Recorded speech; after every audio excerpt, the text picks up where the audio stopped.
আইসিসির ভবিষ্যৎ সফরসূচি এফটিপি অনুযায়ী আগামী মে মাসে পাকিস্তান সফরে যাবে বাংলাদেশ জাতীয় ক্রিকেট দল। এই সফরের বাইরে জুন মাসে গড়ের মাঠে আরও একটি দ্বিপক্ষীয় টি-20 সিরিজ আয়োজনের পরিকল্পনা করছে বাংলাদেশ ক্রিকেট বোর্ড। এরই মাঝে মে মাসে পাকিস্তানে রওনা দেওয়ার আগে সংযুক্ত আরব আমিরাতে দুটি প্রস্তুতিমূলক টি-20 ম্যাচ খেলার কথাও ভাবছে বিসিবি।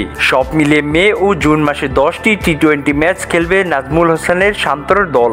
বিসিবির ক্রিকেট পরিচালনা বিভাগের চেয়ারম্যান নাজমুল আবেদিন গতকাল জানান, আমিরাতের বিপক্ষে সিরিজটি এফটিপিতে ছিল না, আমাদের মূল পরিকল্পনাও ছিল না। তবে এখন দুইটি ম্যাচ আয়োজনের বিষয়ে আমিরাত ক্রিকেট বোর্ডের সঙ্গে কথা চলছে। পাকিস্তান সফরের আগে সেগুলো খেলার সম্ভাবনা তৈরি হয়েছে। 2026 টি-20 বিশ্বকাপকে সামনে রেখে এবছর এই ফরম্যাটে দলকে প্রস্তুত করার ব্যাপারে জোর দিচ্ছে বিসিবি।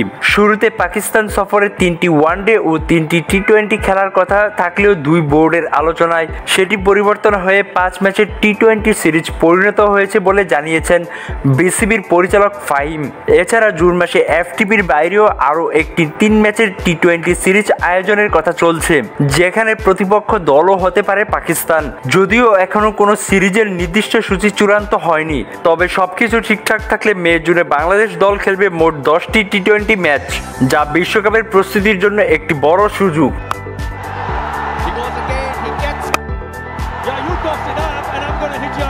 স্বাধীনতা টিভি বাংলা, স্পোর্টস ডেস্ক।